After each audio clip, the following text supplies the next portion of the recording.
Oh tadi Pak Budi mengatakan bahwa belajarlah pada sang guru sejati. Ya.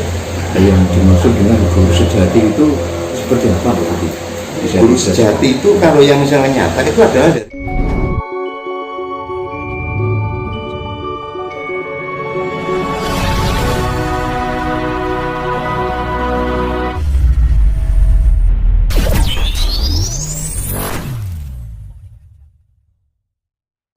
Rahayu Pak Budi. Rahayu Sugeng. Nggih. Sakderenge kula nyuwun ngapunten Pak Budi sampun niku kodale panjenengan. Ya, ini ingin belajar Pak Budi tentang apa sih ajaran Jawa itu.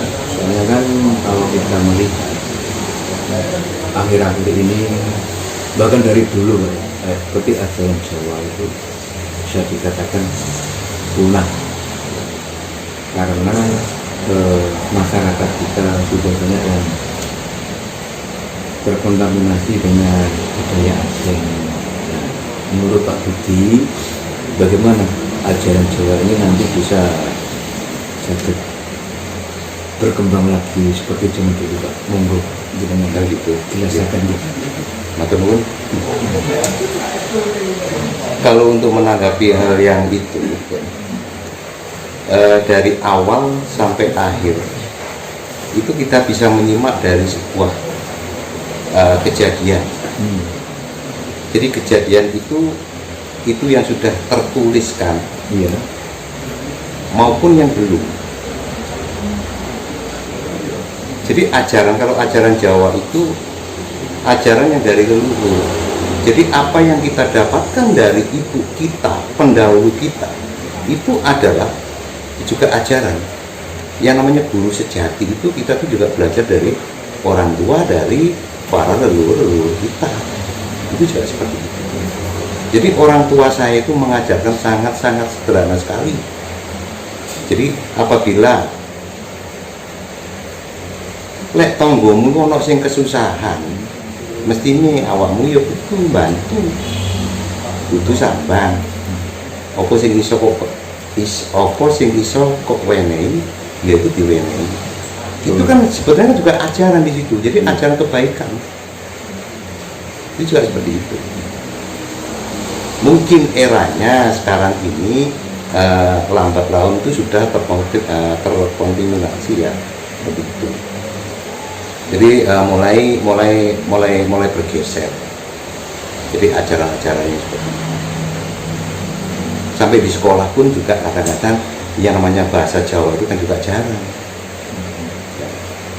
Ya mungkin saya ini juga bangga jadi orang Banyuwangi ya. Soalnya kan untuk pembelajaran bahasa Osing itu kan juga masih sangat kental sekali.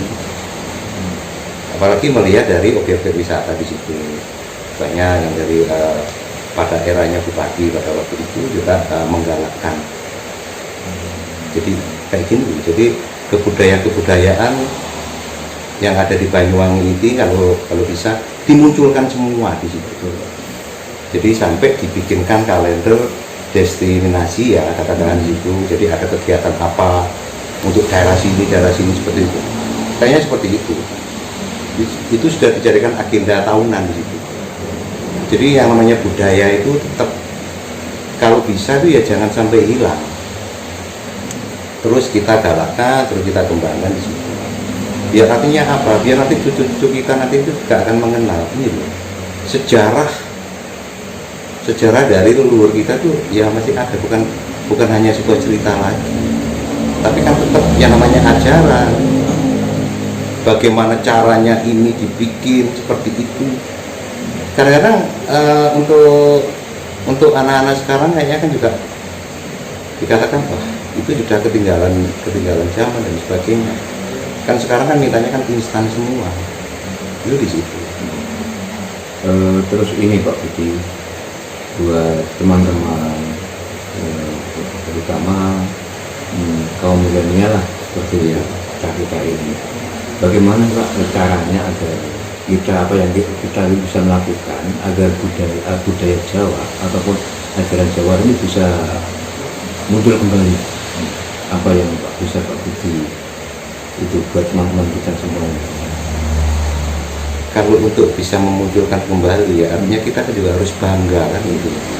Jadi bangga atas anugerah yang diberikan kepada orang tua kita, leluhur kita, bangsa kita.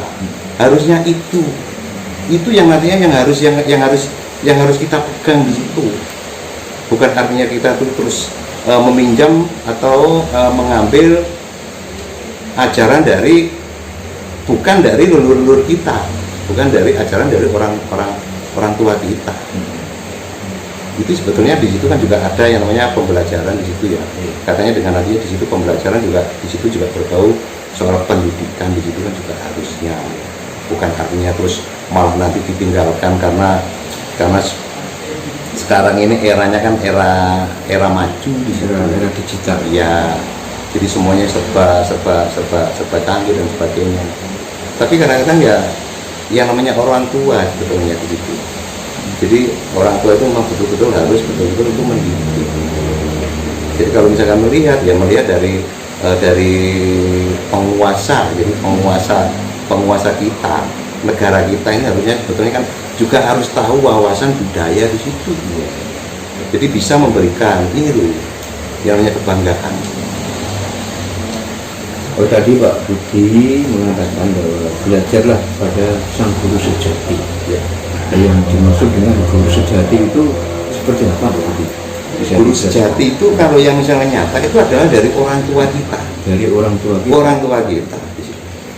Jadi kalau orang tua kita itu yang namanya kita dikasih sebuah pembelajaran sama orang tua, itu kan nggak ada yang semuanya itu jelek. Pasti di situ juga baik semua di situ. Ini orang tua kita, orang tua kandung kita. Mungkin kalau orang lain, mungkin ya kita bisa mengambil dari sebuah kebaikan. Pasti di situ kan juga ada yang namanya itu unsur. Jadi unsurnya apa? Itu pamrih di situ.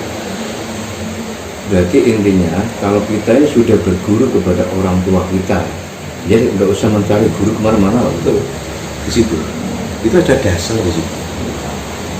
Jadi dasar, jadi fundamental dari seseorang anak itu kan juga harus melihat dari tingkah laku dari orang tua. Kalau misalnya orang tua tidak memberikan kita bekal, ini bekal sebuah pembelajaran di situ. Jadi nantinya ini loh bekal buat itu arti sebuah nantinya hidup kamu nanti, laku kamu nanti itu bisa jadi orang yang baik, yang ada gunanya. Jadi yang namanya orang tua memberikan sebuah pelajaran di anak itu tidak apa ya istilahnya, tidak menginginkan saya nantinya juga harus dapat seperti ini, enggak. Cuman harapan dari orang tua itu kalau bisa kamu nanti itu ada gunanya, terus bisa berbakti, itu orang tua sudah bangga. Itu seperti itu. Pak, kan ada istilah Jawa itu sedulur sejati. Apakah sama Pak Budi antara sedulur sejati itu dengan guru sejati? Kalau sedulur sejati Mas, ini ngapunten ya, itu kan kaitannya dengan masalah apa? Jadi sebelum kita lahir, di situ kita kan sudah ada di situ.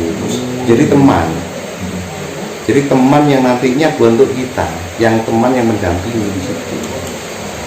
Yang namanya sedulur sejati. Jadi semua manusia itu pasti mempunyai sedulur sejati. Ya, itu di situ. Mungkin saya juga tidak akan menjelaskan lebih detail ya terkait masalah sedulur sejati itu apa. Mungkin kalau untuk dari Jawanya kan ada yang namanya kakang kawah diarali, kakang baru laki. Itu tidak seperti itu ya. Jadi itu pun juga diterangkan mulai dari perjalanan si jabang bayi masih dalam kandungan orang tua, itu 1 bulan, 2 bulan, 3 bulan, di situ kan juga ada. Jadi ada sebuah pembelajaran. Jadi pembelajaran dari orang tua kita, pendahulu kita, dari leluhur kita kan di situ sudah ada. Jadi sudah ada yang namanya sebuah penceritaan di situ. Bisa nggak Pak Budi manusia itu bertemu dengan sedulur sejatinya? Sebetulnya bisa itu Mas. Tinggal bagaimana kita. Tinggal bagaimana kita itu. kalau kita itu mencari ya, tanpa adanya sebuah keikhlasan di situ, biasanya uang itu mas ya, lek misalnya pengen ketemu karo sedulur sejati itu, lek wis ngalami bingung mas, lek wis ngalami bingung, akeh masalah, baru awake dhewe arep sampai ning sopo di situ. Padahal di situ kan ajaran. Iya. Jadi kita ini hidup, kita itu juga ada yang namanya sedulur kita yang terus mendampingi itu di situ. Kalau untuk di Jawanya itu, kalau misalkan gini, saya kan dapat pedalan dari kakek saya, ya. Yaitu sedulur pembayun. Jadi pembayun itu apa? Jadi yang pertama di situ. Di situ adalah udara di situ. Apa yang kita hirup. Jadi selama kalau misalkan nggak ada saudara, katakan hambek seperti itu, kita juga tidak akan pernah bisa. Itu di situ. Jadi mungkin saya juga tidak akan pernah memaparkan dan sebagainya. Ini kan memang buat untuk kebutuhan pribadi saya. Saya nantinya juga tidak mau dengan adanya saya itu memberikan sebuah penceritaan seperti ini. Mungkin juga banyak orang-orang yang tidak sepaham dengan seperti itu, malah nanti dipikir sesuatu yang katakan ini loh, tidak pakem dan sebagainya.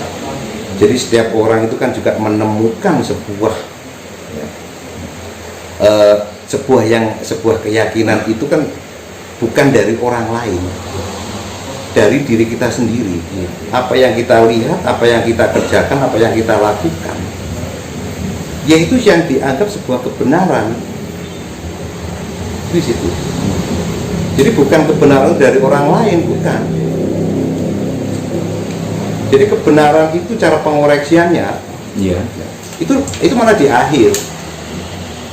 Mungkin kalau kita bilang, oh itu benar seperti itu, ya juga belum tentu. Jadi kebenaran yang sampean itu nanti setelah ada proses. Proses apa? Ya proses itu tadi,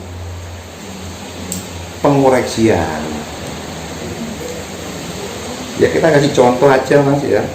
Kalau sampean itu belajar pada waktu mau ujian, malam hari sampean itu belajar sesuai dengan katakan besok itu ujiannya itu keluar. Pada waktu besok sampean mengerjakan ujian di situ ya sesuai dengan apa kurikulum yang sampean baca pada waktu itu, ya saya sudah yakin ini bahwa benar. Jadi pada saat nanti hasilnya kan juga tidak tentu bilang seperti itu, karena di sini kan juga masih ada yang namanya pengoreksian. Mungkin kalau orang lain tuh yang tiap orang ngoreksi kan juga beda-beda di situ. Itu di situ.